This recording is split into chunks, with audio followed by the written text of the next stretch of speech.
mudança de gestão é sempre problemática, eu diria, né? Então, você precisa aliar uma mudança de cadeiras dentro da administração, então cabe ao fornecedor reinventar o diálogo dele com aquelas novas pessoas que vão estar trabalhando ali novamente e ali colocar de fato qual foi o serviço que ele executou, como era a gestão desse contrato para que todo mundo possa se adaptar. E aí tu pode ter milhões de ruídos de comunicação que levam ao atraso no pagamento, levam ao prejuízo do fornecedor. E como é que fica essa situação? Sim. E num contexto hostil em que esse inadimplemento público, quando acontece o pagamento, muitas vezes vem sem juros, correção monetária, sem multa nenhuma. Então, aquela proposta de equilíbrio econômico-financeiro que vai no contexto do pregão, da licitação, se desfaz ao longo do tempo. Muitos contratados públicos pagam para trabalhar para a administração pública com o sonho de que esses contratos robustos com a administração pública vão trazer um novo equilíbrio, levar essas empresas para outros patamares, e eles têm essa dor de cabeça.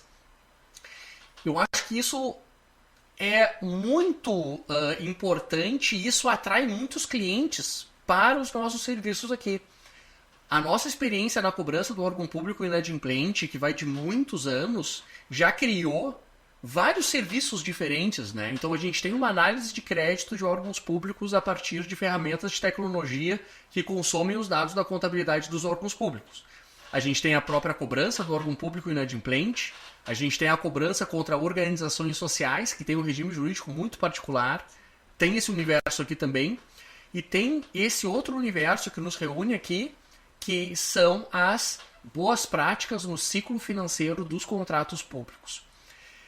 Se tu me permitir, o que são essas boas práticas? Ora, quando nós vamos nos debruçar sobre o CAR, esse contas a receber desses clientes, ali a gente tem às vezes dezenas ou centenas de casos inadimplidos. Alguns com 1 ano, alguns com 2 anos ou 3 anos. O que caracteriza ali muitos casos com oportunidades perdidas? Oportunidades perdidas, assim, em muitos desses casos. Por quê? Porque quando o inadimplemento acontece, é porque alguma coisa errada aconteceu. Porque o direito financeiro público, ele regula de maneira tão minuciosa as etapas da despesa pública, desde o planejamento até a execução, depois a fiscalização e o controle. A contabilidade pública regula cada fato gerador contábil desse processo. O direito orçamentário regula cada uma dessas etapas, e a gente vê isso permeado nas contas contábeis da administração. Tudo isso tão minuciosamente regulado, alguma ilegalidade aconteceu em alguma etapa desse processo, né? Então, eu vou começar com um exemplo. Retomando a questão de juros correção monetária. Juros correção monetária muitas vezes não está previsto no contrato que é assinado. Apesar de há muito tempo ser uma cláusula obrigatória dos contratos.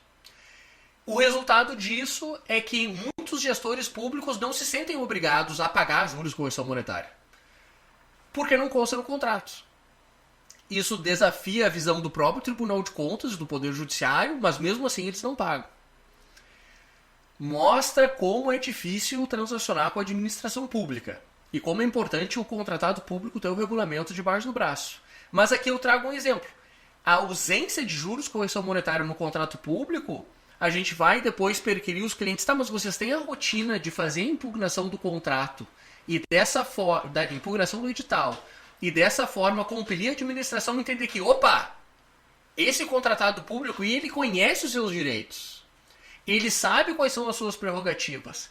E por esse motivo, opa, vou tomar mais cuidado com esse contratado público aqui. Se eu tiver que escolher contra quem inadimplir, e daí aqui eu chamo a atenção de quem está assistindo. O inadimplemento público é uma forma de financiamento da administração pública. Sim. A administração pública, no calor do momento da falta de caixa, precisa escolher contra quem que ele vai inadimplir. Ele vai inadimplir os servidores públicos, a remuneração dos servidores públicos? Dificilmente, não vai querer. Ele vai inadimplir com os contratos que ele tem com bancos de investimentos, com o BID, com a própria União Federal? Não é a preferência, porque isso tem consequências para eles também. Então, o contratado público, ele é um alvo do inadimplemento público para fins de financiamento da própria administração. Então, no momento que a administração precisa inadimplir com um contratado público, ela vai escolher quem? Aquele contratado público que demonstra que não trabalha com regulamento debaixo do braço, não exige os seus direitos, suas prerrogativas, é um alvo. Contra ele, mais facilmente vai acontecer o inadimplemento público. Tu sabe, Carlos, que isso me faz refletir na época em que eu mesma trabalhei na administração e quantas vezes é um pensamento muito simples que acontece. É claro que a administração tem consciência de que juros e correções monetárias, por exemplo, é uma cláusula obrigatória que tem que estar no contrato. Mas se em algum momento o fornecedor ele deixa de impugnar um edital, de fazer um esclarecimento, alguma coisa nesse sentido, é muito fácil, é muito comum, não é raro às vezes que nós estamos diante desse tipo de resposta de que se você não pediu no momento oportuno, que seria impugnar o edital, então agora é como se você não tivesse direito. Então não basta eu andar sobre aquele regulamento embaixo do braço, eu preciso fazer a todo momento e ter essa consciência enquanto fornecedor que no momento anterior à contratação, ali quando o edital é lançado, eu preciso verificar se todas aquelas cláusulas que são obrigatórias, elas estão ali, para que eu não me depare lá na frente com uma resposta simples da administração no sentido, você deveria ter pedido, e ali naquele momento você deixou de fazer. Eu acho que isso é uma percepção que eu tenho de muitos clientes, que esse direito não é colocado no momento em que ele tem que ser colocado, e aí diante do inadimplemento, ele vem ser perquirido, mas aí a administração diz não.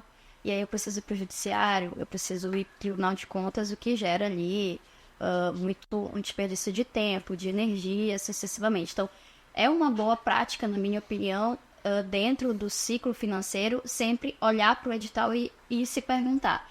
Está ali todos os critérios de medição? Está ali o prazo para pagamento? Está ali o prazo para reajuste? Está ali o prazo para alteração de contrato? Está ali para renovar o contrato? Quais são as cláusulas que extinguem o contrato? Tem juros e correção monetária para que a gente evite uma causa de inadimplemento, sabe? Porque se eu não sei as regras ou se eu fico em dúvida sobre as regras, como é que eu vou ter argumentos contra a administração e argumentos robustos de fato, né?